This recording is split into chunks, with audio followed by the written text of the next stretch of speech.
Welcome to Dare Education Awareness, where you can find the latest news on all Dare County schools, the Coastal Studies Institute, and the College of the Albemarle. We keep you informed, entertained, and up to date on education in Dare County.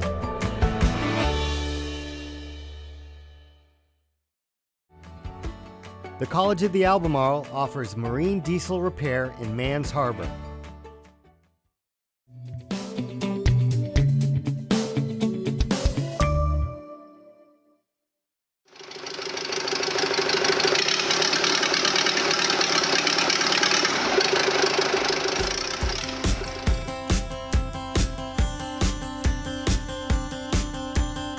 Hi, I'm Tim Sweeney, Dean at the Dare campus, and I'm just so excited to be over here in Mans Harbor. We are starting a new program called Marine Engine Diesel, and you can see behind me we have the mdemarine.com. This is where we're having the class. The crank cap, These students have an opportunity to get a certification in this field of engine repair, and upon their graduation and earning that certification, they are promised a position here right in Dare County with all of our industry that is supporting this program. Right now, they're tearing engines down. Once they do tear down and we understand what level you're at, then we'll move you up to building engines. Any questions you have will be answered. You'll be able to go into the workforce. People are already calling, waiting on me to let these people out to go to work. At that point, when you go into the workforce, you can come back and get another certificate in certain areas. We're also excited that right down the street here we have the ferry division, and they are supporting this program too. They need mechanics for their diesel repair in the ferry boats, and we're happy to place those students in jobs upon graduation. This diesel program is very hands-on. Just day two here, we're already ripping down engines and getting our hands greasy what a lot of us signed up for and we really want to focus on. So he's already got us, drawing us in. Metric. I worked around the water my whole life. I have took apart engines in the past, put them back together, but it's stressful, especially when you don't actually know what you're doing. So I'd really encourage anyone who is interested in diesel mechanics to come here and take this course because it's really hands-on, instructor's great, and we're learning a lot. It's been good to me and my family. It's solid, and the phone rings constantly. I like that. You're always in demand. And you get to travel, you get to go out. We ship people all over the world to work. That's what the community college is all about, is that when someone finishes their certification and puts the time in and the hours in, they are basically promised a position here, right here in Dare County. They don't have to go anywhere else. They have a job.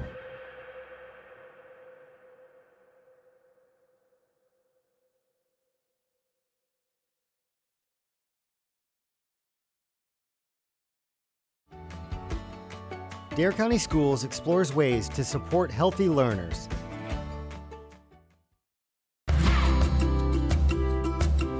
Dare County Schools is consistently working to better the lives of students and parents in Dare County.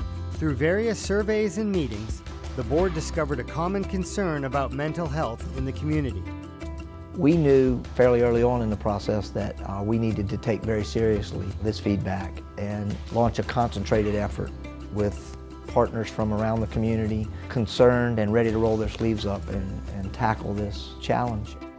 When a group of us discovered the research about adverse childhood experiences and the impact of toxic stress early in children's lives, that impact on their physical and brain development over a lifetime, we said this is it. If we could focus on this, building resilience to protect kids and families against those early childhood experiences that produce a lot of toxic stress, then this would be a way that we could really help the whole community. Starting in July of 2018, an initiative began to train Dare County Schools administrators on the research available about toxic stress and adverse childhood experiences. This led to the start of trainings for teachers on how adverse childhood experiences affect a student's learning habits. We're doing 3 different things on this next phase. One is to provide training in what's called the community resiliency model. It's basically a set of 6 wellness skills. We're teaching the first responders in every school so that they can learn how to address kids who are upset, traumatized by something going on, reacting in a way that is putting their learning brain offline. And they need to first know how to calm down and get focused so they can then begin to learn once again. This training's been amazing. As an educator, I work with such a diverse population that this really gives me a lot of insights as to how to best meet their needs and best learn how I can help them be their best. And so from a mental health perspective, getting them or getting us to understand their stressors or hardships that our students under, and then better engage them and work with them to create positive experiences. The Positive Parenting Program, or Triple P, is a training open to parents to help build resilience in the community. There's 24/7 free online course, there's brief instructional interventions, there are seminars, so a variety of ways that we want to engage parents to meet whatever needs they have as well. Last year there was a survey done, 300 professionals in Dare County schools as well as 700 parents told us that their top 2 concerns were dealing with increasing anxiety as well as dealing with technology and appropriate use of screen time. We're going to be bringing a movie to the Outer Banks called Screenagers. The movie was produced by a mom who is also a pediatrician who was seeing the impact of technology in the lives not only in her own family but also in her patients. And she made this movie to give parents the tools they need to have the important conversations to monitor screen time in their lives. All of this is about creating a healthy environment for our kids. Everybody's got a role to play, and that's the purpose of this video, so that we can get awareness out there that every person in the community has a part of this to help build healthy children and to create an Outer Banks that is a place to not just survive but thrive.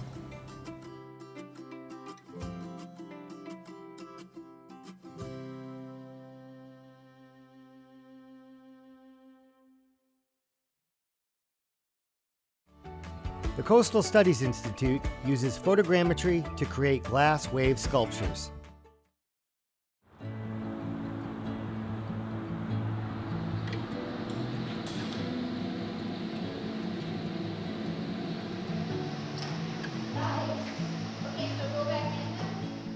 We wanted to capture a wave, an ocean wave in 3D as kind of a symbol or an artifact of a moment in time. This project was a collaboration of East Carolina University, the Coastal Studies Institute, and artists at the University of Wisconsin. My role in the project was to capture the wave using photogrammetric techniques. In this project, we use photogrammetry in a little bit different way than we've done in the past.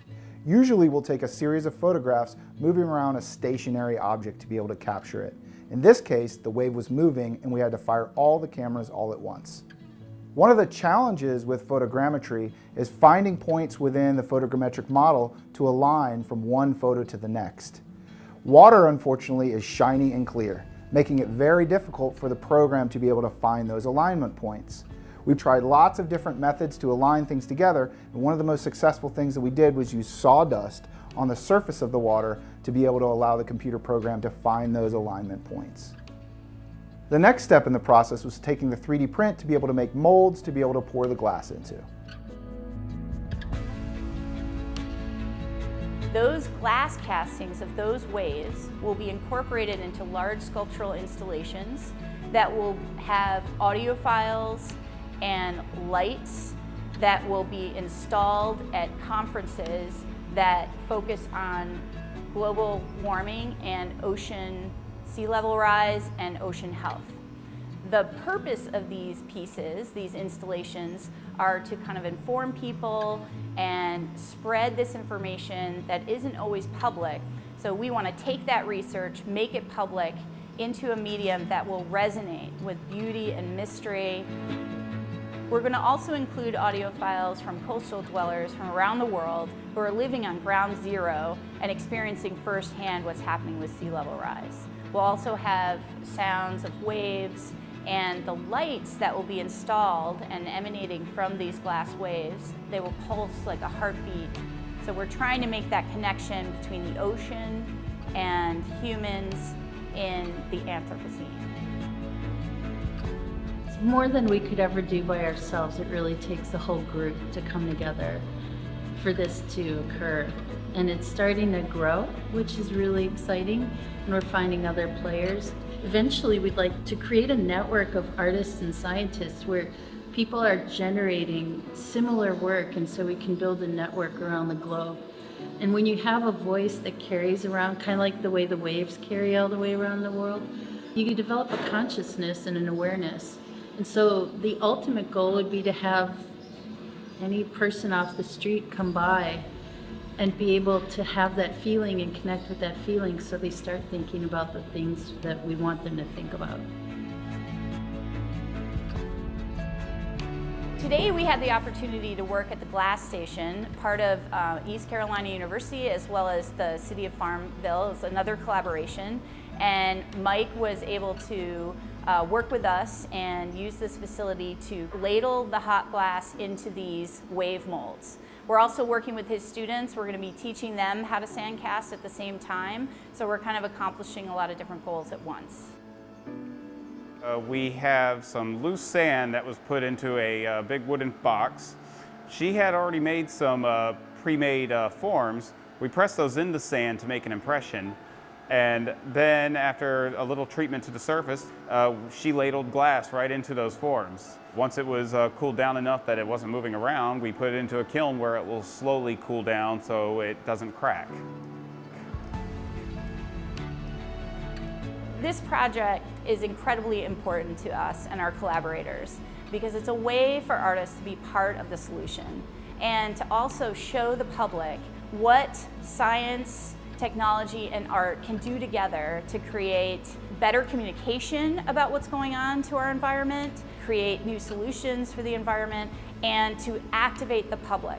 The installations that will be increasingly installed all over the world at different conferences, in unexpected places, possibly gas stations, the subway, will serve as reminders that the ocean should always be on our mind because it is always a part of us. We're breathing it, we're living it. We could not survive without the health of the ocean.